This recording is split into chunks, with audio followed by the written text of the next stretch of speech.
ऐसे मोमेंट्स जब MS धोनी ने सबको ये दिखा दिया कि उनका IQ जो है वो एल्बर्ट आइंस्टीन से कम नहीं। नंबर 1, ऐसा कहा जाता है कि क्रिकेट ग्राउंड पर जो विकेट कीपर होता है उसे फील्डिंग एंगल सबसे अच्छे से पता होते हैं और वो फील्डर्स को बिल्कुल सही पोजीशन पर खड़ा कर सकता है। लेकिन भाई MS धोनी एक ऐसे विकेट कीपर थे जिनकी इस मामले में सिक्स्थ सेंस भी काम करती थी, क्योंकि धोनी ने कई बार फील्ड पोजीशन के चलते पूरे मैच को बदला है और ऐसा ही कुछ IPL के इस मैच में भी हुआ। CSK और MI का मैच था जिसमें कायरन पोलार्ड ने सामने की तरफ एक छक्का जड़ा और फिर धोनी ने पोलार्ड के सामने एक ऐसी जगह फील्डर को खड़ा कर दिया जहां आप यूजुअली फील्डर को कभी नहीं देखते। धोनी ने शिवम दुबे को बिल्कुल पोलार्ड के नाक के सामने स्ट्रेट बाउंड्री पर खड़ा कर दिया और पोलार्ड को चैलेंज करा कि चलो अब इस फील्डर को टपा कर दिखाओ। पोलार्ड ने भी चैलेंज को एक्सेप्ट कर लिया और उस फील्ड को टपाने की कोशिश में सीधा उस फील्डर के हाथों कैच दे बैठे। लिटरली भाई उस फील्डर को 1 इंच भी आगे या पीछे नहीं होना पड़ा और पोलार्ड को धोनी के बिछाए इस जाल में फंसकर वापस जाना पड़ा। नंबर 2, ये भी एक और ऐसा मोमेंट है जहां धोनी ने पोलार्ड को ये दिखाया था कि असली मास्टरमाइंड कौन है। इंडिया और वेस्ट इंडीज का मैच था जिसमें धोनी ने ये शॉट खेला और सिंगल के लिए भाग गए। बॉल जो था वो सीधा पोलार्ड के हाथ में था, लेकिन पोलार्ड यहाँ धोनी को एक चैलेंज करते हैं। पोलार्ड ने बॉल को पकड़कर थोड़ा आगे फेंक दिया और धोनी को चैलेंज करा, चलो एक और रन भाग लो। पोलार्ड ने सोचा था कि धोनी वाला कहाँ ये रिस्क लेने वाले हैं, लेकिन भाई जैसे ही धोनी ने नोटिस करा कि पोलार्ड उनके मजे ले रहे हैं तो धोनी झट से दूसरे रन के लिए भी भाग गए और जब तक पोलार्ड ने बॉल को उठाकर थ्रो करा तब तक धोनी ये दूसरा रन भी पूरा कर चुके थे और पोलार्ड की स्मार्टनेस ने उन्हीं का मोए मोए कर दिया है। नंबर 3, भाई एक बात तो आप भी मानोगे कि रन लेते हुए MS धोनी की स्पीड को कोई भी मैच नहीं कर सकता था, क्योंकि जहाँ सिंगल होता था वहाँ धोनी डबल भाग लेते थे और जहाँ डबल होता था वहाँ कभी कभी ट्रिपल और कभी कभी जहाँ रन होता भी नहीं था वहाँ भी ये कहीं न कहीं से रन निकाल लेते थे। और ऐसा एक मोमेंट ये भी है, इंडिया और इंग्लैंड का मैच था और धोनी ने ऐसी जगह दुक्का भाग लिया जहाँ 1 रन भी लेना मुश्किल था। जिमी एंडरसन की बॉल धोनी के पैर से टकराकर सीधा विकेट कीपर के हाथ में चली गई और विकेट कीपर ने बॉल को पकड़कर सीधा स्टंप्स पर थ्रो कर दिया। अभी तक तो धोनी ने रन लेने का सोचा नहीं था, लेकिन जैसे ही कीपर ने डायरेक्ट हिट मारी तो धोनी को सिंगल लेने का मौका मिल गया और उन्होंने सिंगल भाग लिया। अब बॉल जो था वो विकेट के पास ही रुका था, लेकिन विकेट कीपर अभी तक वहीं लेटा था और बॉलर जिमी एंडरसन वापस अपने रन अप की तरफ बढ़ने लगे थे और ये देखकर धोनी ने यहीं से दूसरा रन भी भाग लिया, क्योंकि जो बेल्स थी वो पहले से गिर चुकी थी और अब उन्हें रन आउट करने के लिए कीपर को स्टंप्स निकालने पड़ते और बस धोनी ने ये सारी कैलकुलेशंस करके झट से दूसरा रन भी पूरा कर लिया और जहाँ 1 रन भी नहीं था वहाँ 2 रन आ गई। नंबर 4, हमने ऐसा कई बार देखा है जब इंडिया मैच हार रही थी और MS धोनी ने आकर मैच को टोटली इंडिया के फेवर में लाकर खड़ा कर दिया हो और वैसा ही एक मैच ये भी था। साउथ अफ्रीका को जीतने के लिए सिर्फ 4 रन चाहिए थे, गेंदें बची थी 50 और अफ्रीका की अभी 2 विकेट्स बाकी थी और इस मोमेंट पर मास्टरमाइंड धोनी ने ऐसा चक्रव्यूह रचा कि अफ्रीका इन 4 रनों को भी बना नहीं पाई। धोनी ने पॉइंट और कवर के बीच 3 खिलाड़ियों को खड़ा कर दिया और फिर गेंदबाज को इशारा करा कि स्टंप्स के बाहर बॉलिंग करो और जैसे ही बॉलर ने इस प्लान को फॉलो करा तो चौका मारने के लालच में मोनी मोरकल उसी फील्ड में खड़े यूसुफ पठान के हाथों कैच दे बैठे। इसके बाद अफ्रीका की आखिरी विकेट बची थी और जब वेन पार्नेल स्ट्राइक पर आते हैं तो धोनी एक बार फिर से उन्हीं फील्डर्स को थोड़ा पास आने का इशारा करते हैं एंड अगेन मोनी मोरकल की तरह वेन पार्नेल भी वही पॉइंट पर आगे आकर खड़े युवराज सिंह के हाथों कैच दे बैठते हैं और इंडिया एक हारे हुए मैच को सिर्फ 2 रनों से जीत जाती है। नंबर 5, MS धोनी ने अपने पूरे कैरियर में ऐसे डिसीजन लिए जिसे ज्यादातर लोग हैरान हो जाते हैं कि भाई आखिर धोनी ने ऐसा क्यों किया, लेकिन जब उस डिसीजन का रिजल्ट आता है तब सभी यही कहते हैं कि इसके पीछे धोनी का मास्टरमाइंड था और वैसा एक मास्टरमाइंड मोमेंट 2007 के T20 वर्ल्ड कप फाइनल में भी देखा गया था। जो मैच का आखिरी ओवर था उसमें पाकिस्तान को सिर्फ 13 रन चाहिए थे और इस ओवर को डालने के लिए 2 कैंडिडेट थे, एक थे जोगिंदर शर्मा और दूसरे थे हरभजन सिंह जो कि ज्यादा एक्सपीरियंस थे और हर कोई यही चाहता था कि धोनी इस लास्ट ओवर के लिए बॉल एक्सपीरियंस्ड भज्जी को ही दे, लेकिन धोनी ने सबके ऑपोजिट इस लास्ट ओवर के लिए बॉल जोगिंदर शर्मा को पकड़ा दी and rest is the history. Joginder Sharma की तीसरी बॉल पर मिस बॉलर ने स्कूप शॉट खेलने की गलती करी और पाकिस्तान 5 रन रहते ऑल आउट हो गई। नंबर 6,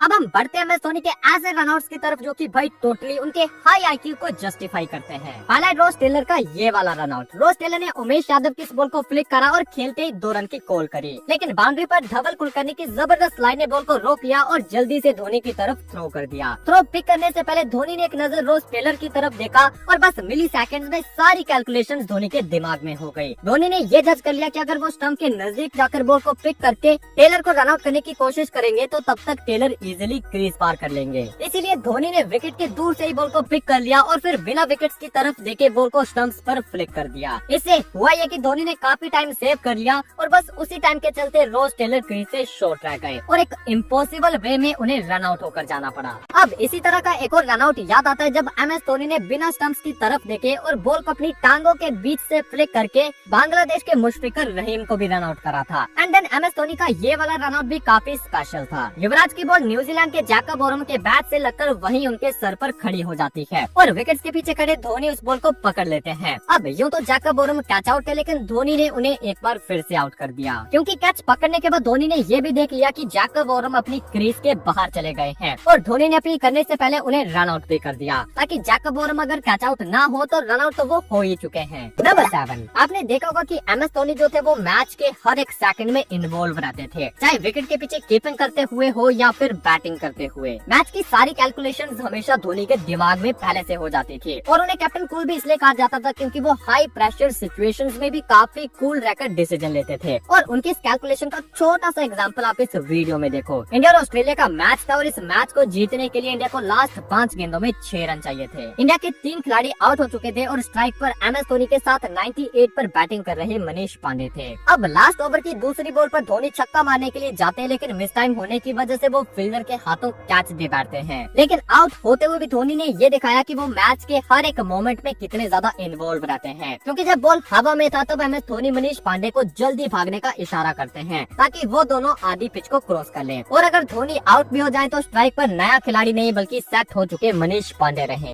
नंबर 8, DRS का मतलब होता है डिसीजन रिव्यू सिस्टम, लेकिन जो असली क्रिकेट फैंस हैं उनके लिए DRS का जो एक्चुअल मीनिंग था वो था धोनी रिव्यू सिस्टम। और ऐसा क्यों वो आप यहाँ देखो। इंडिया और इंग्लैंड के इस मैच में युवराज सिंह इस बाहर की बॉल को रीच करते हैं लेकिन वो बॉल तक पहुँच नहीं पाते और बॉल कीपर पकड़ लेता है। अब कीपर और बॉलर कैच की अपील करते हैं और अंपायर आउट भी दे देता है, लेकिन नॉन स्ट्राइकर एंड पर खड़े धोनी की नजर ने ये साफ देख लिया था कि युवराज सिंह का बैट बॉल से नहीं बल्कि जमीन से टकराया था और धोनी ने युवराज से भी पहले DRS का इशारा कर दिया। एंड रिप्ले में भी वही देखा गया जो कि धोनी ने देखा था। इसके बाद ये वाला मोमेंट देखो, शार्दुल ठाकुर की ये बॉल श्रीलंका के डिक वेला को छूती हुई सीधा धोनी के पास जाती है। अब इस बॉल पर धोनी अकेले अपील करते हैं क्योंकि सिर्फ उन्हें कुछ आवाज सुनाई देती है, लेकिन अंपायर उनकी इस अपील को इग्नोर तो करते ही है, साथ में इस बॉल को वाइड भी दे देता है। एंड अंपायर तो छोड़ो, उनके बाकी टीममेट्स भी धोनी की इस अपील में ज्यादा इंटरेस्ट नहीं दिखाते, लेकिन फिर भी धोनी सबको ये कहते हैं कि उन्हें कोई आवाज आई है और धोनी के कहने पर विराट कोहली DRS की मांग कर लेते हैं और फिर DRS में साफ पता चल जाता है कि बॉल जो है वो डिकवेला के ग्लव को छू कर गया था।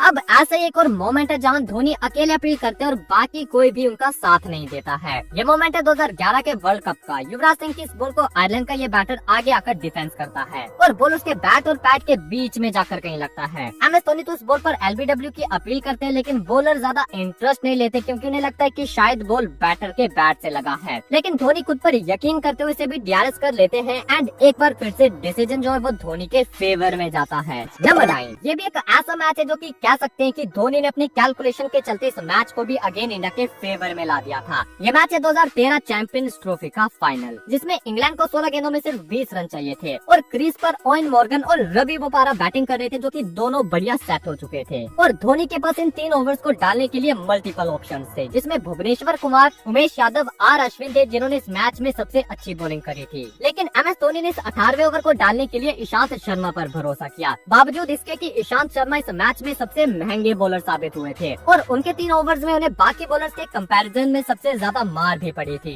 लेकिन फिर भी धोनी ने ईशांत को ये ओवर दे दिया और हुआ क्या, ईशांत ने अपने इस आखिरी ओवर में पूरे मैच को बदल दिया। एक ही ओवर में ईशांत ने सेट हो चुके ओवेन मॉर्गन को भी आउट कर दिया और रवि बोपारा को भी, और जो इंग्लैंड इजीली इस मैच को जीत रही थी, इस ओवर के बाद वो टोटली कोलैप्स हो गई और इंडिया चैंपियंस ट्रॉफी की चैंपियन बन गई। नंबर 10, अब ये वाला जो मोमेंट है ये मेरा सबसे फेवरेट है और ये मोमेंट है साल 2007 के वर्ल्ड कप में हुए बॉल आउट का। इंडिया और पाकिस्तान का ये मैच जब टाई हो गया तो टाई ब्रेकर के लिए इन दोनों टीमों के बीच बॉल आउट करवाया गया एंड इस बॉल आउट में इंडिया के बॉलर आ रहे थे और स्टंप पर बड़ी आसानी से निशाना लगा रहे थे और वहीं पाकिस्तान का कोई भी बॉलर विकेट को टारगेट ही नहीं कर पाया। अब इसमें खास क्या था आप वो देखो, एक तरफ है पाकिस्तान के विकेट कीपर और दूसरी तरफ है इंडिया के विकेट कीपर MS धोनी। इन दोनों की पोजीशंस को आप ध्यान से देखो। जो पाकिस्तान के विकेट कीपर है वो अपनी टिपिकल पोजीशन में ही खड़े थे जैसा कि आम मैचेस में होता है, लेकिन वहीं धोनी विकेट के पीछे जाकर अपने घुटनों पर बैठ गए थे। अब इससे हुआ यह कि इंडियन बॉलर्स को स्टंप्स पर टारगेट करने का एक निशाना मिल गया क्योंकि धोनी ने उनसे कहा था कि आप बस मुझे देखकर बॉल को फेंको। और जब ऐसा हुआ तो इंडिया के खिलाड़ी एक एक करके स्टंप्स पर बॉल मारते गए, लेकिन वही पाकिस्तान के हर एक बॉलर ने स्टंप के बाहरी बॉल को फेंका था। आपका फेवरेट मोमेंट कमेंट्स में जरूर बताना और कमेंट में थाला फॉर ए रीजन जरूर लिखना।